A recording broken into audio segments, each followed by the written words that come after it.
Seamus's worldview, the only right way to live is being a Christian. Yeah, and I mean, you can have that worldview and you will lose. And I wish that the Democrats would have thought about that in their calculus before engaging in what is really a deeply partisan thing to do. This will get overturned, but the damage, will be long lasting. Unfortunately, yeah, I completely agree there. That the damage is done and it will be long lasting. That there was a precedent set. That okay, this is something that we do in politics now, and I don't think it was worth it. Do I think that Donald Trump broke the law? Yes. Do I think it was worth it to go down this road and set that precedent? No. Fortunately, that's a shame. Totally. And Matt Taibbi had a good line. He said that only people who live in a bubble, within a bubble, within a bubble could ever think a decision like this is a good idea. Here are the three bubbles. Number one, all of these judges were Democratic appointments. So living within the Democratic Party is the first bubble. The second bubble was the fact that they all went to Ivy League schools. This was actually a 4-3 decision. The 4 justices who went to the Ivy Leagues all voted for it. They thought this was a good idea. The 3. So that gives us the context of the what PBD was saying, that the people who are at Ivy League school judges are emotional and political and lack the ability to reason and process. That went to Denver Law School. The non-Ivy League school were all against it and wrote scathing dissents against it.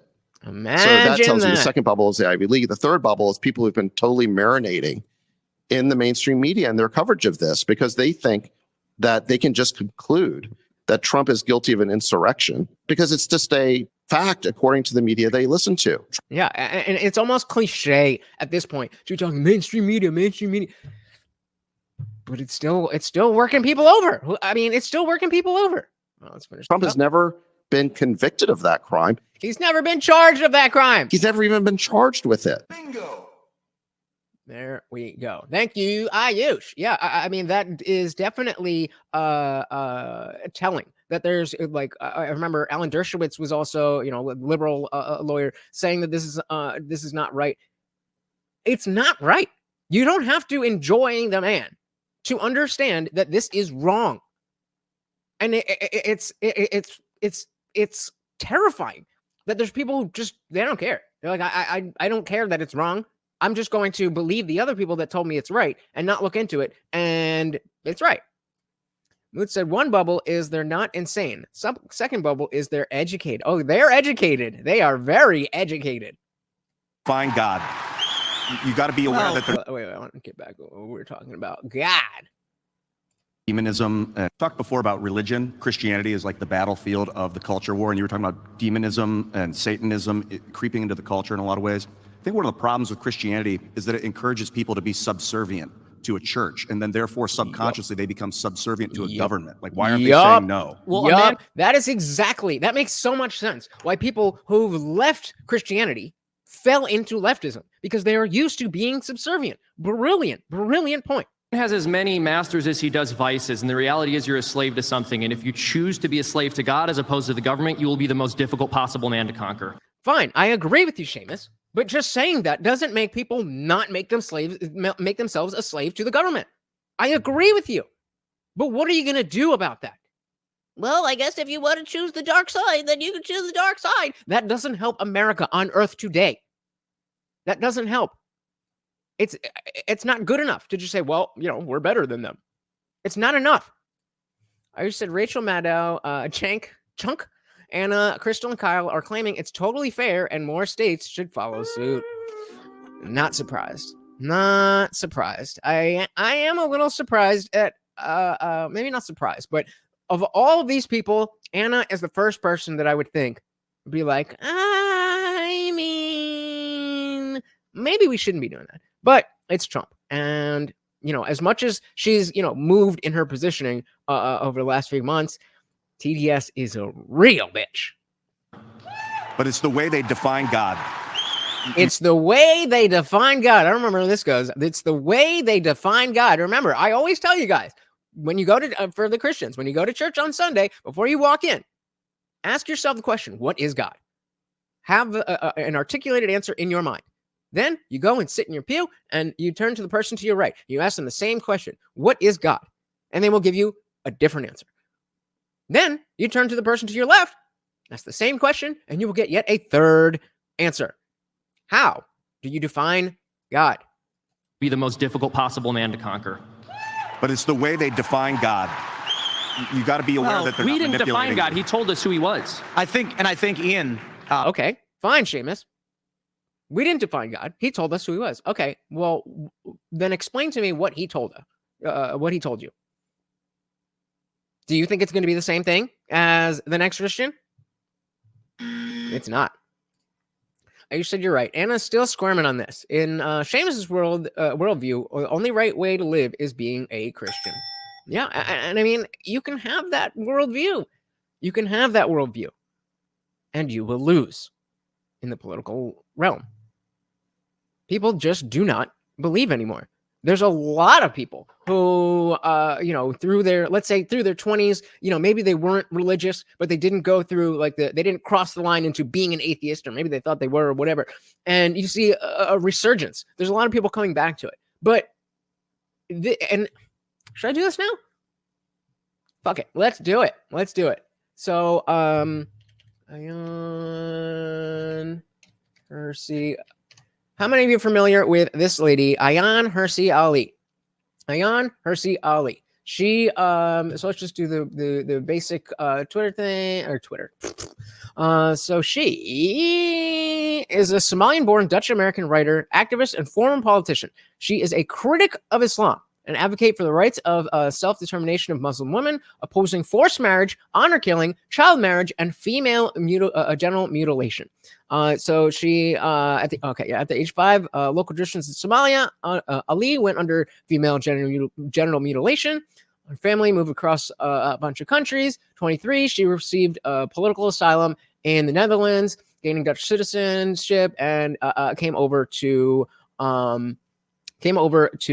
America or the UK and started being a big critic for that stuff. She was part of the new atheists. Hey, shout out to Inappropriate Innuendo, like that name. Welcome to the party. All right, so M169 knows who she is. Guam Tech said she's a badass. And for a long time I felt the same way, but she recently came out with this. Why I am now a Christian. And I meant to do a standalone video for this, and I just haven't had the time, but this is a perfect timing to go through this. I'm going to read this, and I want you to tell me what is missing, especially if you're a Christian. What is missing? So why am I a Christian now? Atheism can't equip us for a civilization war. In 2002, I discovered, in 2002, I discovered a 1927 lecture by Bertrand Russell entitled "Why I Am Not a Christian." It did not cross my mind as I read that. Let's get a little bigger. It did not cross my mind as I read it that one day, nearly a century after he delivered it to the South London branch of National Secular Society, I would be compelled to write an essay with the precisely opposite title. The year before, I had publicly condemned the terrorist attacks of 19 men who had hijacked the passenger jets and crashed them into the Twin Towers of New York, if you believe that. They had done it in the name of my religion, Islam. I was a Muslim then, although not a practicing one. If I truly condemned their actions, then where did that leave me? The underlying principle that justified the attacks was religious after all. The idea that jihad, or holy war against infidels, that's a weird sign. But was it possible for me, as for many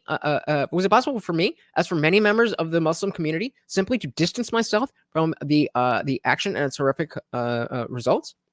At the time, there are many eminent leaders in the West, politicians, scholars, journalists, and other experts who insisted that the terrorists were motivated by reasons other than the ones they and their leader, Osama bin Laden, had articulated so clearly. So Islam had an alibi. This excuse making was not only condescending towards Muslims, it also gave many Westerners a chance to retreat into denial. Blaming the errors of the U.S. foreign policy was easier than contemplating the possibility that we were confronted with a religious war. We've seen similar tendency in the past 5 weeks, and again, this came out recently after the 10/7 attacks. We've seen this similar tendency in the past 5 weeks as millions of people sympathetic to the plight of the Gazans seek to rationalize the October 7th terrorist attack as a justified response to the policies of the Israeli government. When I read Russell's lecture, I found my cognitive dissonance easing. It was a relief to adopt an attitude of skepticism towards religious doctrine and discard my faith in God, and declare that no such entity existed. Best of all, I could reject the existence of hell and the danger of everlasting punishment. Russell's assertion that religion is based primarily on fear resonated with me. I'd lived for too long in terror for all the gruesome punishments that awaited me. While I had abandoned all the rational reasons for believing in God, that irrational fear of hellfire still lingered. Russell's conclusion thus came as something of a relief. When I die, I shall rot.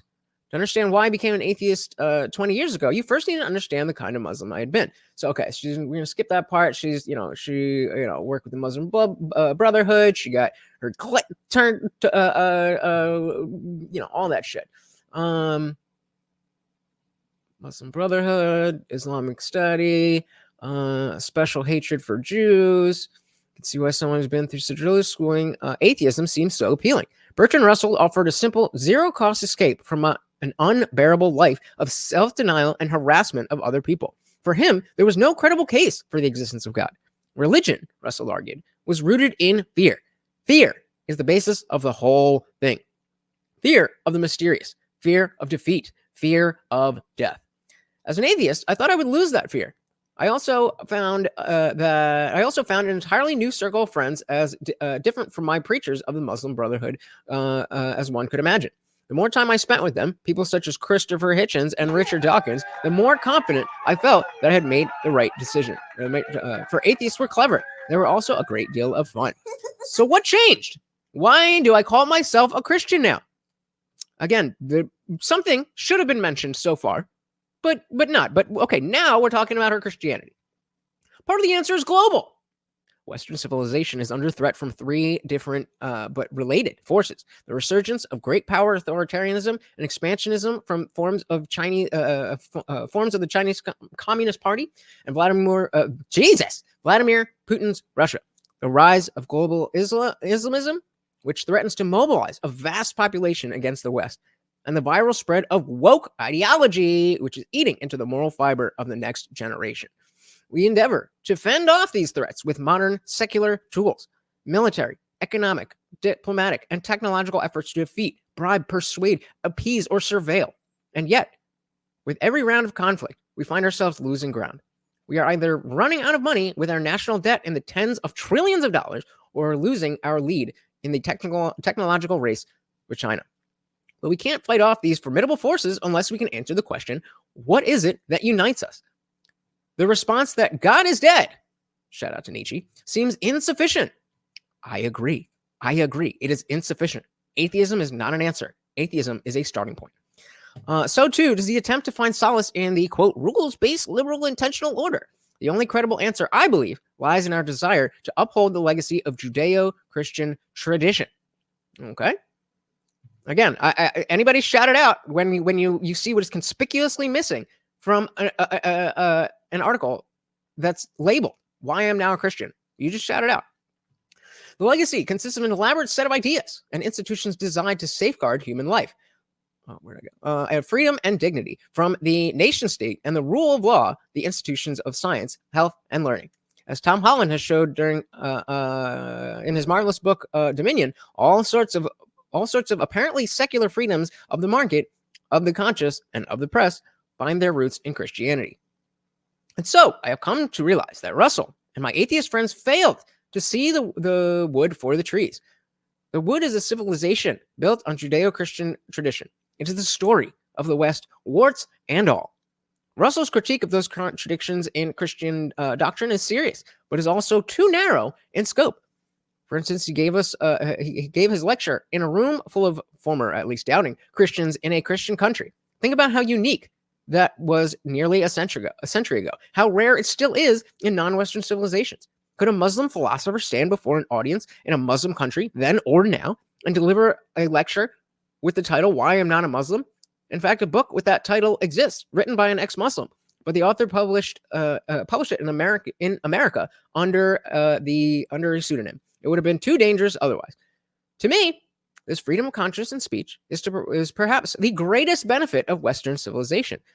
I'll read that again. To me, this freedom of conscience and speech is perhaps the greatest benefit of Western civilization.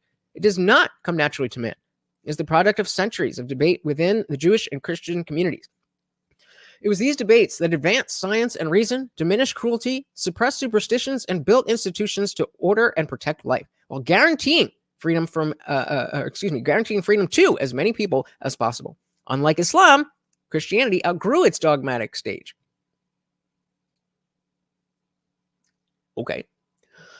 It became increasingly clear that Christ's teaching implied not only a circumscribed role for religion as something separate from politics, it also implied compassion for the sinner and humility for the believer.